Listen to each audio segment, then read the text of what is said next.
Ceci est un livre audio autogénéré par Google. Ouvrage du même auteur. Una scuola per l'Europa. Ouvrage collectif conçu sous la direction d'Enrico Tacchi et Jacques Steywer, édition Franco Pangeli, Milan, en italien 1998. De la démocratie en Europe, l'Harmattan 2008. Mort d'un Nietzschéen, roman l'Harmattan 2010. Avant-propos. Pendant de nombreux siècles, la philosophie a été un discours accompagnant ou soutenant le développement du savoir scientifique. Autant que celui-ci, elle se présentait comme un va-et-vient d'hypothèses, d'analyses et d'extrapolations, d'approches successives d'une surface cachée, se faisant miroir d'un miroir, pour en déterminer les paramètres. Non sans flottement, elle voulait procurer à la science un socle de référence séminale, une sorte d'hygiène de l'esprit, un bréviaire des démarches, une cartographie de repères auxquels se fier dans une progression hésitante et mal assurée. C'est là son meilleur héritage. Elle s'en est séparée quelquefois, voulant se faire obscure et ésotérique, et ce n'est pas dans ce domaine qu'elle a acquis des titres de noblesse. Les gourous et les théosophes sont plus doués en la matière, et lui ont volé l'aura. Logique et théorie de la connaissance étaient les deux jambes sur lesquelles s'appuyait une philosophie des sciences, qui ne se veut pas morte aujourd'hui. Bien au contraire, la tradition cartésienne puis kantienne d'une réflexion sur les fondements mêmes de tout savoir reste vive. Elle se poursuit par une extraordinaire floraison d'ouvrages, entre autres dans le monde anglo-saxon, où de nombreux penseurs continuent à creuser la carrière logico-théorique ouverte par leurs prédécesseurs. Tout en rendant un hommage reconnaissant à un grand nombre de recherches pertinentes dans le domaine de la philosophie systémique, ce livre se veut cependant plus qu'une synthèse de ce qui s'est dit et fait dans ce filon. Il se situe sans embâche dans la lignée de l'école issue des travaux de Peirce et de Maturana, enrichi par des sociologues comme Luhmann, critiqué et transformé par un grand penseur contemporain comme Habermas. Mais il veut aller au-delà de ce qui appartient au déjà dit, dans la mesure où il tente d'ouvrir une perspective nouvelle sur certains paradigmes épistémologiques et certains concepts scientifiques de base comme la causalité et le hasard. Il vise un renversement conceptuel qui permettrait d'éclairer les choses sous un angle nouveau, et d'en transformer ainsi l'interprétation. La tentative sera incomplète sur de nombreux points.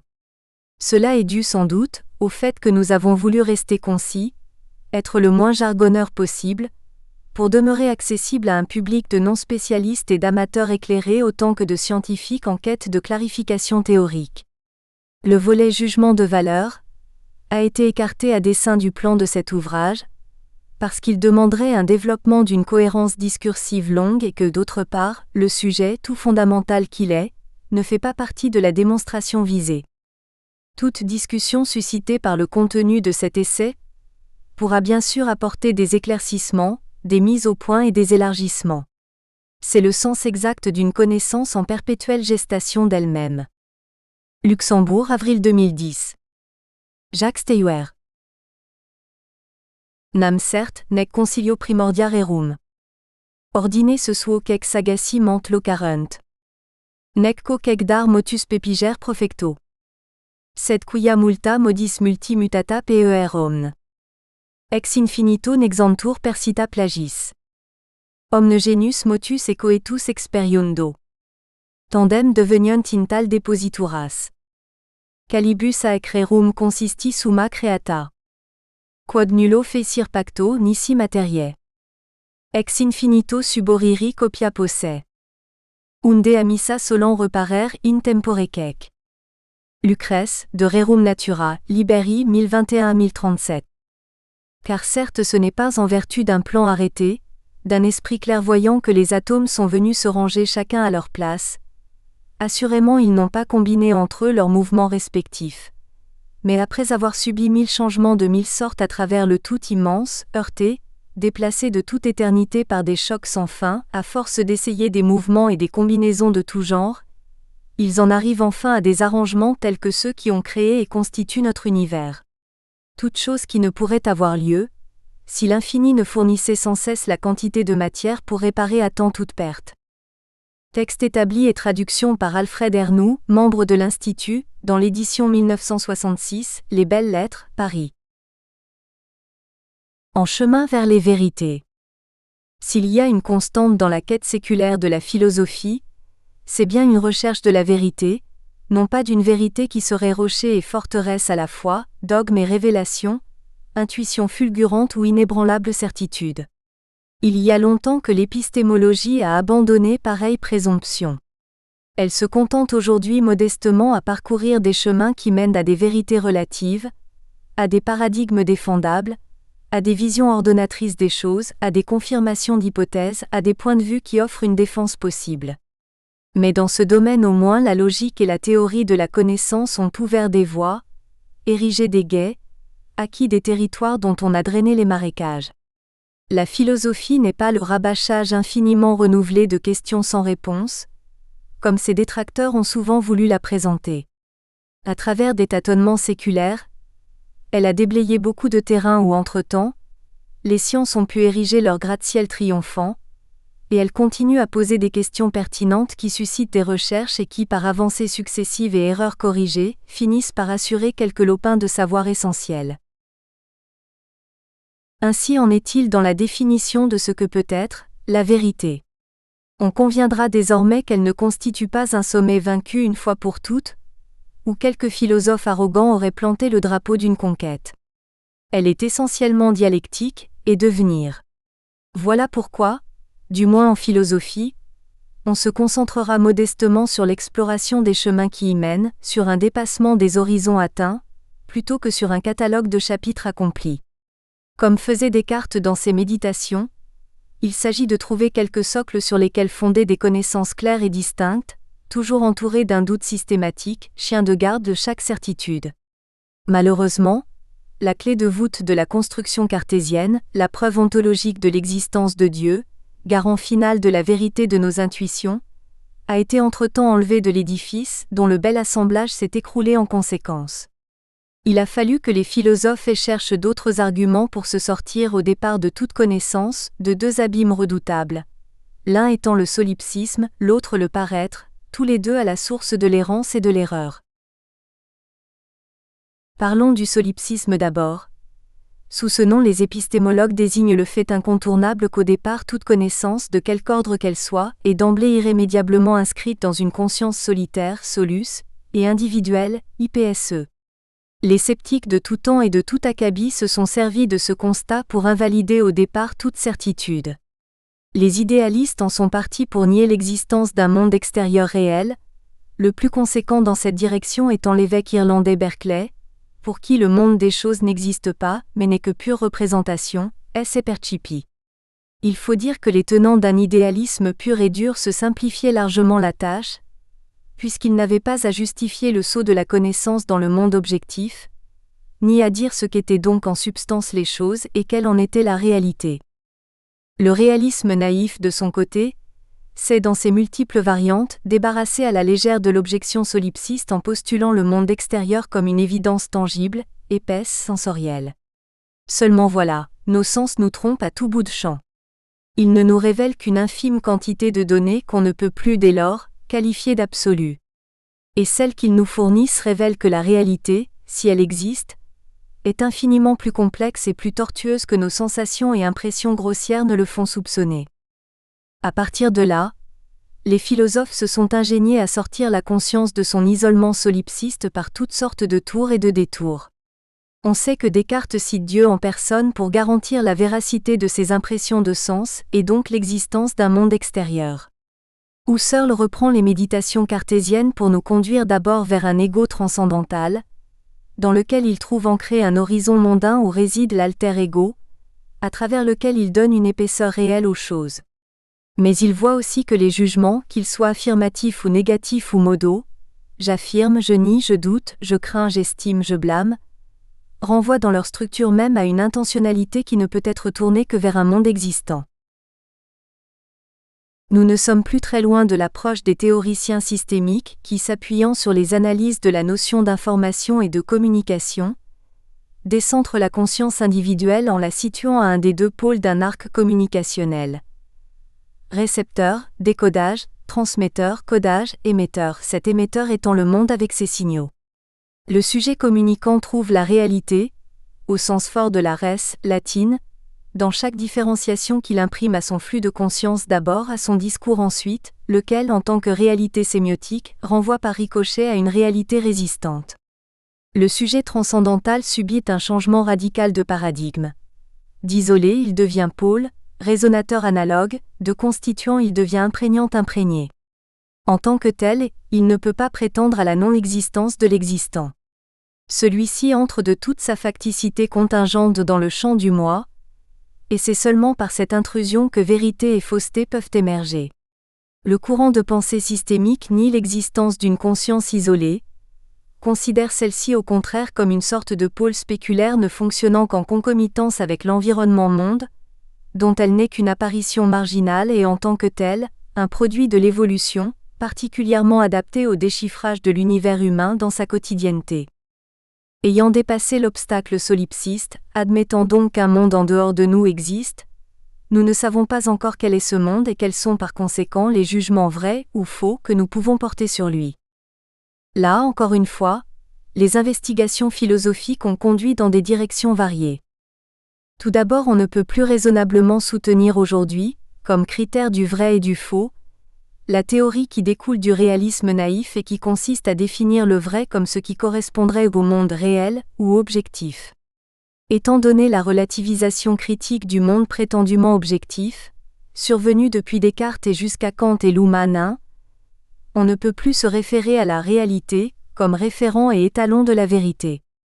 Dans la dialectique entre conscience et réel, les marxistes ont encore défendu avec force la préséance de la matière sur l'esprit, de l'économique sur l'idéologique, de la lutte de classe sur le vouloir individuel, tentant à tout prix de placer le moteur de l'être dans la matière plutôt que dans l'esprit. Mais par leur acharnement dans ce sens, ils attribuaient trop de consistance au granit du réel dont notre conscience n'était censée donner qu'un reflet spéculaire. À la fois leur conception du réel comme roc matériel, et de la conscience comme épiphénomène, sont au-delà de ce que l'arc systémique veut donner comme consistance à la réaction électro-informatique qui se joue dans le système nerveux des animaux supérieurement organisés. Ce que des penseurs comme Luhmann et Habermas conservent néanmoins de leur héritage marxiste, c'est l'aspect toujours dialectique du processus cognitif. Considérons donc, dans une approche première, le vrai comme une condition comportementale de la matière vivante. Si celle-ci ne porte pas sur le monde environnant des distinctions pertinentes qui en décrivent les paramètres vitaux. Ceci est de l'eau et non du purin. Ce rocher tombe à pic et l'abîme n'est pas une illusion. Le fer est trop chaud pour être touché, ce champignon n'est pas comestible. Elle connaîtra un échec tel que son phénotype et son génotype disparaîtront bien vite du règne des vivants possibles. Au départ est la négation. Elle délimite les erreurs et les interdits, évite ainsi la débâcle. Elle émerge d'abord dans l'action et projette le monde réel comme obstacle, adversaire redoutable qui, si vous, matière vivante, ne le respectez pas, vous écrase de toute son épaisseur. L'échec de l'action est la preuve cruciale, au sens étymologique, par la mort, de l'opposition de quelque chose qui me résiste, me frappe en retour, me menace dans ma substance, me met radicalement en question, m'anéantit au besoin. L'omniprésence de la mort, naturelle ou violente, en tout cas hautement visible et survenant fréquemment à l'homme jeune, aura été pour l'être humain primitif, s'éveillant à la réflexion, l'indicateur incontournable de sa non-toute-puissance et de l'existence face à lui, d'une matière difficilement domptable, aux mille mystères de fonctionnement. Ainsi, l'erreur devient le meilleur garant de l'objet monde. La négation n'existe évidemment pas dans les choses. Elles sont ici, ailleurs ou nulle part, mais elles ne se nient pas. Elles communiquent, certes, mais elles n'affirment pas les prédicats que nous leur attribuons. La négation est une opération de l'entendement dans le jugement qu'il porte sur les choses. Par là même, elle devient la meilleure preuve d'une conscience non solipsiste, car le jugement négatif porte à conséquence. Si la délimitation qu'il installe n'est pas correcte, le réceptacle de la conscience qu'est le corps humain va à sa perte. Il s'écrase contre un être compact qui n'est pas lui, qui le défie, le ridiculise comme on voit ces escrimeurs entraînés se gausser des vaines attaques de leurs adversaires et les renvoyer d'un revers de sabre dans les décors. Dès son émergence chez les animaux supérieurs, la conscience du monde extérieur a donc essentiellement joué le rôle d'un pôle de discrimination ancré à l'une des extrémités de l'arc communicationnel, assurant dans la mesure du possible une interprétation correcte des phénomènes qui se jouaient à la source des signaux sensoriels. Cette pierre est-elle carrée ou ronde? Convient-elle ou non pour élever un mur qui tienne debout? Cette herbe qui bouge, est-ce le vent qui l'agite ou un fauve qui s'y faufile? Le système nerveux, à la fois ordinateur de mémoire, de comparaison et d'interprétation des messages, s'est doublé chez l'homme de l'émergence d'un appareil producteur de signes acoustiques capable de distribuer jusqu'à une cinquantaine de sons différenciés. La parole, dépassant son action grégaire et sociétale immédiate, a servi au découpage phénoménal du monde en autant de surfaces repères. Comme sur une carte géographique, un réseau de droites permet de délimiter des aires pour y situer tel point de référence. Non seulement cela. Elle a permis une hiérarchie croissante d'abstractions qui vont des choses au nom puis au concept, puis au raisonnement, de Pierre et Paul à l'homme, de l'homme à l'humanité, de l'humanité à l'humanisme, de l'humanisme au droit civil et aux droits de l'homme. Une fois le découpage du monde en mots effectué, ceci constitue comme un immense puzzle recouvrant de vénules l'entière surface du vécu présent et possible. Ils s'agencent entre eux selon des frontières bien précises de manière à ce que l'un épouse les frontières de l'autre, non sans quelques interférences d'ailleurs, ni sans redondance. Il faut bien jouer pour les disposer correctement. C'est ce que les philosophes du langage comparent aux règles du jeu d'échecs pour expliquer le fonctionnement correct d'un langage. Le terme rouge ne signifie rien en lui-même et ne peut être compris qu'en fonction de tout ce qui est non rouge, noir, blanc, bleu, mais aussi roux, gras, français, fâché ou communiste. Jouer correctement avec un langage signifie utiliser correctement les signes de ce langage, comme on utiliserait correctement les tours d'un jeu d'échecs en les mouvant sur les verticales et les horizontales, les fous sur les diagonales blanches ou noires et ainsi de suite. En eux-mêmes les signes sont pure convention 3, nés d'un usage séculaire et tour de Babel, différents d'un endroit de la terre à l'autre. Pour éviter l'embûche du saut dans le monde, les philosophes du langage se sont vaillamment prémunis. Les signifiants du langage renvoient à un signifié, mais celui-ci n'existe que dans la conscience du sujet parlant. En d'autres termes, le mot renvoie à une représentation contenue dans le système nerveux central qui l'engendre. Cette limitation évite habilement de poser le traquenard du renvoi à un référent dans le monde réel, à l'autre bout de l'arc de la communication. Suivons un instant les philosophes formalistes dans leur hypothèse. Jouons avec eux au jeu du langage. La proposition « ce tapis est rouge » n'est vraie d'abord que parce que j'ai correctement employé les 4 dés « ce tapis est rouge » par rapport à d'autres dés possibles, et ensuite parce que l'ensemble « ce tapis est rouge » est tolérable par rapport à un autre ensemble de dés « ce tapis n'est pas rouge », dont la fausseté contribue à attester la vérité du premier. Qu'advient-il des propositions ? L'unicorne a une seule corne sur le front. Ou Spider-Man vole de gratte-ciel en gratte-ciel.